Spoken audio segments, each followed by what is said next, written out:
Bulletin की शुरुआत में एक बड़ी खबर आपको बताने जा रहा हूं।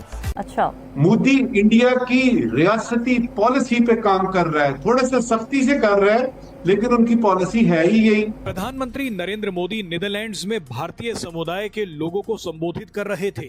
इसी बीच पीएम मोदी ने जैसे ही बंगाल का नाम लिया तो वहां बैठे लोगों ने जोश में शोर मचाना शुरू कर दिया, जिसके बाद पीएम मोदी ने वहां लोगों से पूछ लिया कि क्या यहां भी बंगाल की झाल मुड़ी पहुंच गई है। ये सुनते ही वहां मौजूद लोगों को और जोश चढ़ गया।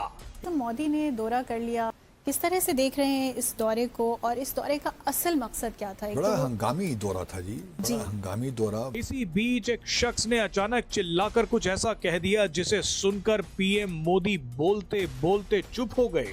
पीएम मोदी हंसने लगे, वहां बैठा एक एक शख्स हंसने लगा। इंडिया हमसे बहुत आगे चला गया। हमारी इकोनॉमिक डिफिकल्टीज ऐसी थी, कभी किसी से $1 अरब उधार मांगते थे, कभी दूसरे से मांगते थे। इंडियंस हैं जिस तरीके से, वो इतनी बड़ी इकोनॉमी, इतनी बड़ी फॉरेन उनका ऑफिस है, उनका बिलियंस ऑफ डॉलर की लॉबिंग इन्वेस्टमेंट है। दरअसल बंगाल में बीजेपी सरकार बनते ही नीदरलैंड्स में बैठे इस शख्स ने पीएम मोदी का नाम लेकर एक गजब का नारा लगा दिया। इस शख्स ने कहा कि बच्चा मांगे माँ की गोदी, बंगाल मांगे नरेंद्र मोदी।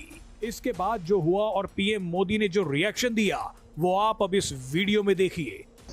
ये सब एक अलायंस में है हमारे खिलाफ। इनका मकसद है डिसइंटीग्रेट पाकिस्तान। तो देखिए सीधी सादी बात है, situation under Modi it is got from bad to worse and it will get worse. अब तो we are in a state of war. वो वॉर को भी खत्म करने के लिए तैयार नहीं है, कहता है पॉज करो। नरेंद्र मोदी जो है, तो अब ये बहुत तेजी से आगे बढ़ रहे हैं इंडियंस और नरेंद्र मोदी, क्योंकि इस वक्त अगर आप देखा जाए तो एक मसलस है, एक सरगर्मी देखी गई है, गर्मजोशी देखी गई है दोनों साइड से। और खुद नरेंद्र मोदी साहब ने अपने एक्स अकाउंट के ऊपर ये तस्वीरें जो है अपलोड की और साथ उन्हें कहा जी कि मैं अपने भाई का बड़ा शुक्रिया अदा करता हूँ कि उस वीडियो देखकर मजा आ जाएगा। असम, बंगाल,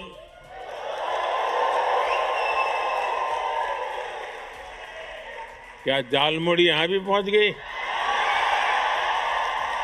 जाएंगे चल क्या रहा है, तो इंटरनेशनल मीडिया पे हर तरफ एक पिक्चर वायरल हो रही है और वो पिक्चर मैं जिस तरफ भी देख रही हूँ, आप इंटरनेशनल मीडिया उठा लें या इंडियन मीडिया उठा लें, वहाँ पर एक ही पिक्चर चल रही है और वो है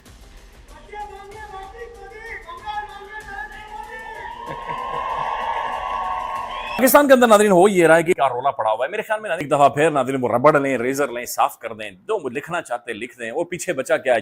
वहाँ पर जो उनको वेलकम किया गया है वो बहुत ही ख़ास तरीके से किया गया है, जिसको इंटरनेशनल मीडिया इस तरीके से लिख रहा है कि रिमार्केबल जेस्चर। और ये इंटरेस्टिंग दौरा था इन द सेंस कि इसमें अचीव काफ़ी कुछ कर लिया मोदी साहब ने। एक तो फ्रेमवर्क एग्रीमेंट कर लिया डिफेंस पे जी, उसमें काफ़ी इम्पॉर्टेंट है इन द सेंस कि इस वक्त जो हालात हैं वेस्ट एशिया में और जो यूएई का पर्सपेक्टिव है विज़ावी ईरान, वो भी इम्पॉर्टेंट है। उसको सामने रखते हुए इस किस्म का फ्रेमवर्क एग्रीमेंट करने की अपनी एक अहमियत हो जाती है। उसमें मैन्युफैक्चरिंग भी है, डिफेंस प्रोक्योरमेंट भी है और भी बहुत सी चीज़ें आई एम श्योर होंगी जो कि पब्लिक नहीं हुआ। ने कहा यार कमाल की बात है, पहले दफे एक इंडियन प्राइम मिनिस्टर आया जिसको इंडिया के हवाई जहाज अक्रॉस द इंटरनेशनल बॉर्डर बैठ के व्हाट मैन विद गट्स। इसके लोग ऐसे हैं। The whole country is full of these people, prejudice, bigots, they are in power. जब तक ये पावर में है, how do you accept it? वो तो कहता है इनको भूख, इनको थर्स्ट, इनको प्यास से मारो। वो कहता है इनको ट्रेड मत करो। वो कहता है इनके साथ स्पोर्ट्स मत खेलो। और आप चाहते हैं कि एक आर्मी चीफ जो पूरी उम्र उसने गुजारा है मुसलमानों को मारते मारते और पाकिस्तान को खत्म करते करते, उठ के कहता है हाँ नहीं इनसे बात करना चाहिए। तो जब you are an army chief, तुम्हारा काम ही ये था कि you should kill us, and now you are talking about peace when you are nothing. सही बात है। क्या जी, for God's sake, we can never live in peace and harmony with the likes of Modi, never. और अगर ये आप गलती करें तो you will pay for it.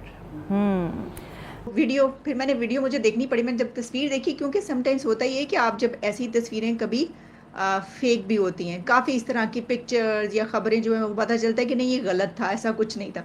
तो मैंने कहा ये जो तस्वीर आ रही है इस वक्त मीडिया में हर तरफ, क्या ये सही है या ये गलत है? तो फिर वीडियो नज़र आई, फिर मैंने कहा वीडियो देखते हैं क्या वाकई ये वीडियो मौजूद है, तो वो है और ये बात सही है, सच है। अब इसके ऊपर हर तरफ जो है वो चर्चा है जनाब, हर तरफ चर्चा है।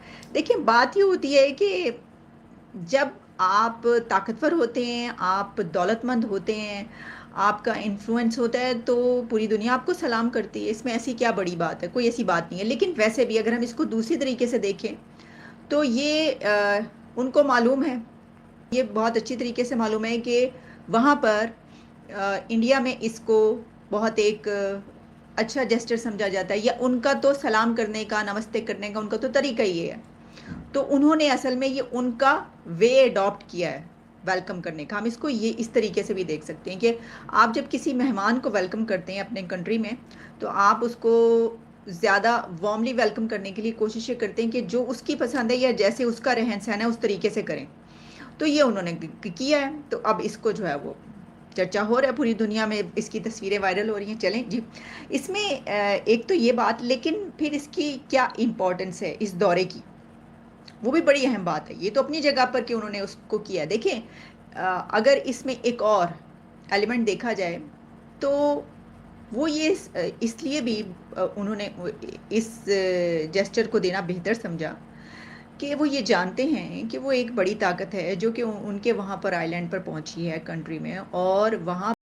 नमस्कार दोस्तों, जय हिंद। दोस्तों पीएम मोदी जब नीदरलैंड में थे, उन्होंने एक ऐसी सभा अटेंड की जहां पर उन्हें खूब तालियां से स्वागत किया गया। जी हां दोस्तों, जिस तरह से वहां के लोगों ने, भारतीय मुल्क के लोगों ने पीएम मोदी का स्वागत किया, ये देखकर पूरी दुनिया हैरान है। जी हाँ दोस्तों, सिर्फ भारतीय मुल्क के ही नहीं, वहाँ पर जो नीदरलैंड के लोग थे उन्होंने भी जमकर पीएम मोदी का भव्य स्वागत किया। और उन्होंने जैसे ही पीएम मोदी ने बंगाल की झालमुरी की बात की, वहां पर तालियों से गूंज उठा और वहां की झालमुरी वहां पर दिखने लगी। जी हां दोस्तों, ये पहली बार ऐसा हो रहा है कि भारत का एक छोटा प्रचलित चीज अब दूसरे विदेशों में भी सभी लोग जानने लगे हैं। वहीं एक तरफ पीएम मोदी को देखकर एक शख्स ने कहा, बच्चा मांगे माँ की गोदी, बंगाल मांगे पीएम मोदी। सुनते ही पूरी तालियों से गूंज उठा हॉल। दोस्तों वीडियो पसंद, वीडियो को लाइक करें, शेयर करें और चैनल को सब्सक्राइब करें। भी किए हैं डिफरेंट इंस्टीट्यूशंस को,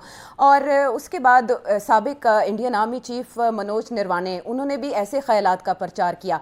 आपसे मैंने इंडियन एक्सप्रेस की कुछ स्टोरीज के ऊपर आपका टेक लिया था और आपने उस पर अपना एनालिसिस दिया था, बट इस शख्सियत से इस तरह की स्टेटमेंट्स का सामने आना कोई चाल है या कोई आलमी दबाव है या अपना इमेज बेहतर बनाने की कोशिश है? देखिए, इसके दो थियरीज हैं। एक थियरी तो वो है जो कि आम पब्लिक में चल रही है कि ये साहब जो हैं ये गए थे एक दौरे पे, जहाँ यूरोप का दौरा था, फिर अमेरिका भी, और वहाँ थिंक टैंक्स से इनकी मुलाकात हुई और वहाँ इनको एक पैगाम दिया गया फ्रॉम इंटेलेक्चुअल्स, वो ये कि जी आरएसएस की वजह से, आपकी एक्सट्रीम पॉलिसीज की वजह से इंडिया का जो इमेज है वो नुकसान हुआ है उसको जी। और इसके दौरान पाकिस्तान का इमेज बेहतर हो गया है।